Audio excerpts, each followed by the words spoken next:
ہمارے بزرگ ساتھی فوت ہو گئے تو ان کا بیٹا PIA میں کیپٹن تھا، جہاز اڑاتا تھا. تو انہوں نے کہا بیٹا نماز پڑھ لیا کر. کہا ابا فرصت نہیں ملتی، بہت کام ہوتا. کہا اچھا چلو نماز کے وقت ایک آدمی کو دعوت دے دیا کر، 5 نمازیں ہیں، 5 دفعہ دعوت دے دیا کر. وہ کہنے لگا میں دعوت دوں؟ خود تو میں پڑھتا نہیں، دوسرے کو کیسے دعوت دوں؟ کہا بیٹا ایک تو میری مان لے، نماز کا انکار کیا ہے تو یہ تو مان لے کہ چلو کسی کو کہہ دیا کر کہ بھائی نماز پڑھا کرو.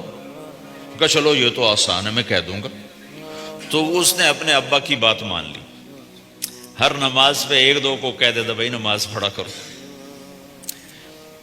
اس کے والد فوج میں جرنیل تھے، یہ کیپٹن تھا، دونوں کی ملاقات نہیں ہوئی. 6 مہینے بعد باپ بیٹا کی ملاقات ہوئی تو دیکھا تو کپتان صاحب کی داڑھی بھی اور ماتھے پہ محراب بھی. انہوں نے کہا بیٹا یہ کیا ہوا؟ کہا آپ نے مجھے پھنسا دیا. وہ جب میں لوگوں کو کہتا رہا تو میرے اپنے اوپر اثر ہونا شروع ہو گیا کہ میں اپنے آپ کو ملامت کرنے لگا کہ اوروں کو تو کہہ رہا ہے، خود تو پڑھتا نہیں. کہ اس نے مجھے کھڑا کیا اور میں نماز پہ آیا. پھر ایک دن شیو کرنے لگا، شیشے میں کھڑا دیکھ رہا تھا تو میں نے کہا جب اللہ کو سجدہ کر رہا ہوں تو چہرے پہ نبی کی سنت بھی ہونی چاہیے. تو میں نے سیفٹی بھی پھینک دی، میں داڑھی بھی رکھ لی. تو تبلیغ کا کام کرتے رہنا، ہم فرشتے نہیں بن سکتے. ایک دفعہ ایک آدمی نے میرے اوپر بڑی چڑھائی کی، تم تبلیغ والے منافق ہو، کہتے کچھ ہو کرتے کچھ ہو، تمہارے قول اور فعل میں بہت فرق ہے بہت. جب ان کا غصہ اتر گیا تو میں نے ان سے کہا بھائی 100 نمبر تو اللہ نے بھی نہیں مانگے، آپ کیوں مانگتے ہو؟ اللہ نے کہا ہے فمن ثقلت موازینہ، جس کی نیکیاں بڑھ جائیں گی گناہ تھوڑے ہوں گے تو پاس کر دوں گا. تو 100 نمبر تو اللہ نے بھی نہیں کہا کہ ایک گناہ تیرے کھاتے میں نہیں ہونا چاہیے. 100/100 نمبر لے گا تو جنت دوں گا، نہیں تو ریپٹ مار کے جہنم میں ڈالوں گا. تو 100 نمبر تو اللہ بھی نہیں مانگتا، اسے پتہ ہے میرا بندہ کمزور ہے، کبھی گناہ کرے گا کبھی نیکی کرے گا. تو وہ کہتا ہے جس کے پاس 51 نیکیاں ہوئیں اور 50 گناہ ہوئے تولوں گا تو 51 جھک جائیں گے نا، 50 معاف. مثال دے رہا ہوں، ہمارے علاقے میں ایک ذمہ دار تھے، وہ ذکر بھی بہت کرتے تھے، گالیاں بھی بہت دیتے. ادھر سبحان اللہ تیرے فلانے، الحمدللہ کے ساتھ ایک پھکڑ تولتے تھے. ساری زندگی وہ ایسا ہی کرتے رہے. جب وہ فوت ہو گئے تو کسی نے ان کو دیکھا تو انہوں نے پوچھا کہ میاں صاحب آپ کے ساتھ کیا ہوا؟ آپ تو گالیاں بہت دیتے تھے. خود ہی انہیں پوچھ رہے آپ تو گالیاں بہت دیتے تھے تو آپ کے ساتھ کیا ہوا؟ کہ اللہ تعالیٰ نے میرے ذکر اور میری گالیوں کو تولا تو میرا ذکر بڑھ گیا تو میری بخشش ہو گئی. اللہ نے بھی کاؤنٹنگ رکھی ہے، پرفیکشن مانگی ہی نہیں. اگر اللہ پرفیکشن مانگتا تو پھر آپ کہتے تم کرتے کچھ ہو کہتے کچھ ہو. اگر میں کہتا صحیح ہوں تو ایک نیکی تو کر رہا ہوں، اور کرتا نہیں ہوں تو ایک گناہ کر رہا ہوں. کیا پتا میرا رب میرے کہنے کے طفیل میرے نہ کرنے کو معاف کر دے. بس ایک صورت میں ہے کام خطرناک کہ اگر میں اس کہنے سننے کو اپنی دنیا بنانے کا ذریعہ بنا لوں پھر خطرناک ہے. تأمرون الناس بالبر وتنسون انفسکم وانتم تتلون الکتاب، وہ یہ آیت ہے. لیکن اگر میرے اندر اخلاص ہے تو پھر میں انسان ہوں، کبھی اچھا کروں گا کبھی برا کروں گا، لیکن میرے ذمہ صدا لگانا ہے. تو بھائیو اس تبلیغ کے کام کو کرتے رہنا، اس سے ایمان بنتا ہے. ایمان سے دین وجود میں آتا ہے. دین کے 2 حصے ہیں، ایک عبادات ہے جس میں نماز سب سے اہم ہے. پھیری پہ ہو گھر پہ ہو نماز نہ چھوڑو. رمضان کے روزے ہیں، اللہ پھر رزق زیادہ دے دے، حج کرو، زکوٰۃ دو. لیکن عبادات بڑی محدود ہیں اور اس میں کثرت اللہ نے مطالبہ بھی نہیں کیا، بلکہ اللہ تعالیٰ نے اس میں اعتدال ہی کو پسند فرمایا ہے. اللہ تعالیٰ نے ہمارے نبی لمبی لمبی نمازیں پڑھتے تھے تو اللہ تعالیٰ نے روک دیا کہ ما انزلنا علیک القرآن لتشقی، میرے نبی میں نے تمہیں قرآن اس لیے نہیں دیا کہ تو لمبی لمبی نمازیں پڑھ کے تھکتا رہے، درمیان نہ چل، درمیان نہ چل۔ اللہ کے نبی نے تبلیغ میں زیادہ زور دکھایا تو اللہ نے اس پر بھی کہا فلا تذهب نفسك عليهم حسرات، اتنا غم نہ کیا کر کے تو خود ہی ہلاک ہو جائے، نہیں، ایسا نہ کر۔ تو عبادات محدود ہیں اور اس میں اعتدال مطلوب ہے۔ سارا دن مصلی پہ بیٹھنا یہ اللہ نہیں دیکھنا چاہتا، اللہ یہ دیکھنا چاہتا ہے کہ تو باہر جاتا کہ میں دیکھوں کہ اب تو کیا کرتا ہے۔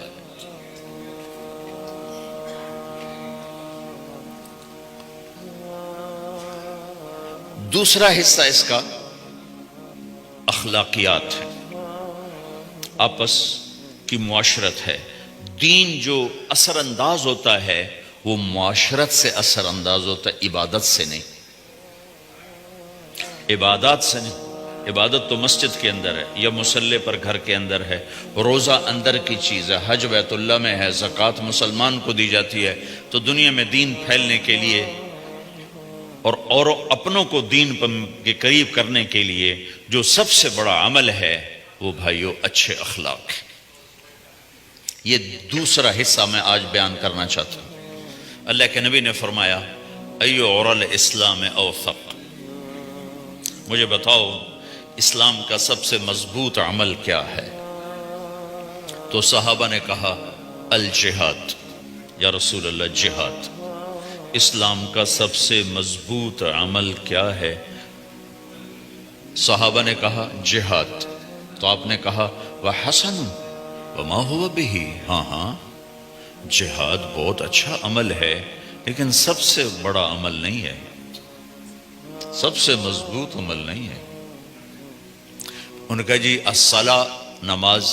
تو ہم نے کہا ہاں وحسنۃ وما هي بها، نماز بھی بہت اچھی چیز ہے لیکن وہ نہیں جو میں پوچھ رہا ہوں، سب سے اعلیٰ، سب سے اوپر، سب سے مضبوط نہیں۔ پھر انہوں نے کہا جی الحج، حج۔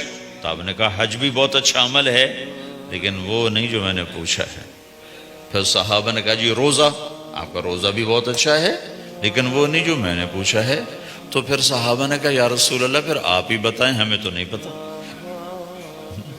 تو ہمارے نبی عبادات سے اوپر لا رہے ہیں، اپنے ساتھیوں کو عبادات پہ قائم کر دیا۔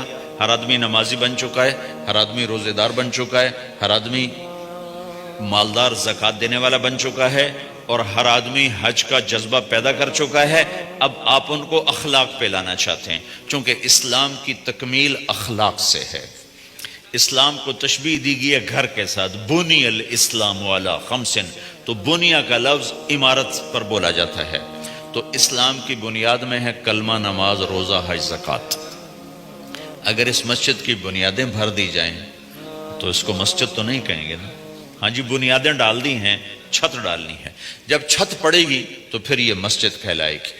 تو اسلام کی بنیاد قائم ہو چکی تھی، اب آپ چھت ڈالنا چاہتے تھے۔ چھت کیا ہے؟ وہ اچھے اخلاق ہیں، تو اب آپ ان کو اوپر لا رہے ہیں، اوپر لا رہے ہیں۔ تو آپ نے جب پوچھا تو انہوں نے وہی کہا جو انہوں نے ابھی سیکھا تھا، نماز، روزہ، جہاد، حج، لیکن آپ نے سب کی نفی کر دی، نہیں یہ بھی نہیں، یہ بھی نہیں، یہ بھی نہیں، یہ بھی نہیں۔ اچھا یا رسول اللہ آپ بتائیں۔ تو آپ نے فرمایا ان اوثق عر الاسلام الحب للہ والبغض للہ، اسلام کا سب سے مضبوط عمل وہ آپس میں اللہ کے لیے محبت کرنا ہے۔ اسلام کا سب سے مضبوط عمل وہ آپس میں اللہ کے لیے محبت کرنا ہے۔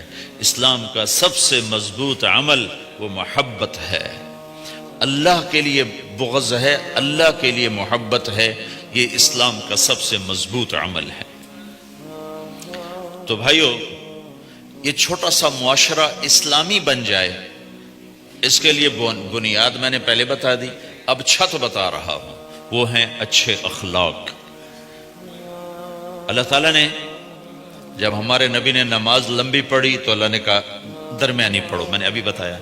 تبلیغ میں دکھ زیادہ جھیلا تو اللہ نے کہا درمیانہ چلو۔ لیکن جب اللہ کے نبی نے اخلاق بلند کیے، اخلاق، تو اس پر بھی اللہ تعالیٰ فرماتا میرے نبی ذرا اتنا نرم نہ ہو، تھوڑا سا سختی دکھا، آنکھیں دکھا۔ تھوڑا شوشاں کر ہیں تو میرے رب نے کیا کہا؟ واہ، میرے رب نے آپ کے اخلاق کی جیسی تعریف کی ہے، آپ کے کسی عمل کی ایسی تعریف نہیں کی۔ نماز کو کہا معتدل، اعتدال، دعوت کو کہا اعتدال، اور اخلاق کو کیا کہا؟ انک لعلی خلق عظیم۔ اور اس کو طاقت پہنچائی قسم اٹھا کے، نون، پھر قسم اٹھائی قلم کی جو علم کا ذریعہ ہے، والقلم وما یسطرون، مجھے قسم ہے قلم اور اس کی تحریر کی، ما انت بنعمت ربک بمجنون وان لک لاجرا غیر ممنون۔ ان دو آیتوں کو چھوڑ کر اگلی جو آیت آ رہی، وانک لعلی خلق عظیم، اے میرے محبوب میں قسم اٹھاتا ہوں قلم اور اس کی تحریر کی، تیرے اخلاق بڑے عالی شان ہیں۔ یہ نہیں کہا تیرے اخلاق بڑے عالی ہیں، انک لعلی، علا، علا کا یہاں بہت عظیم الشان کردار ہے۔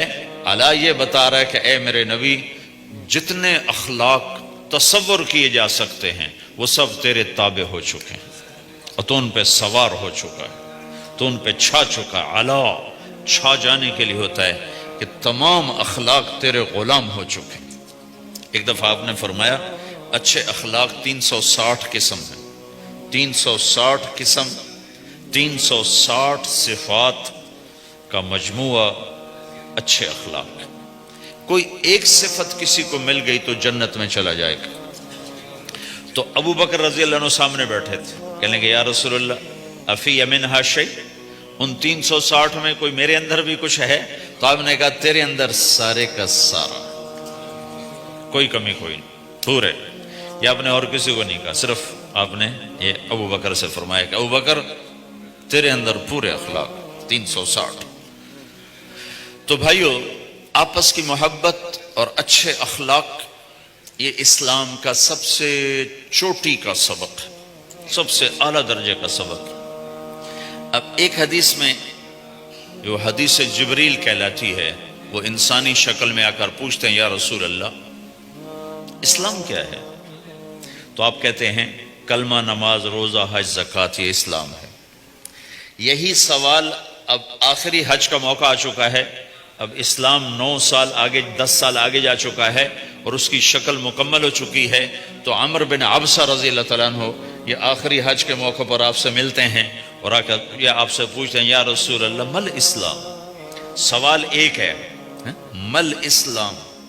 شروع میں مدینے کے داخلے کے شروع میں جبریل انسانی شکل میں آتے ہیں اور کہتے ہیں مل اسلام، اسلام کیا ہے؟ تو آپ کہتے ہیں کلمہ، نماز، روزہ، حج، زکوٰۃ۔ اب یہی سوال 10 سال کے بعد یا 9 سال کے بعد عمر بن عبسہ کہتے ہیں یا رسول اللہ مل اسلام، اسلام کیا ہے؟ تو اب جواب سنو، آپ نے فرمایا اطعام الطعام وطیب الکلام، میٹھا بول بولنا اور کھانا کھلانا۔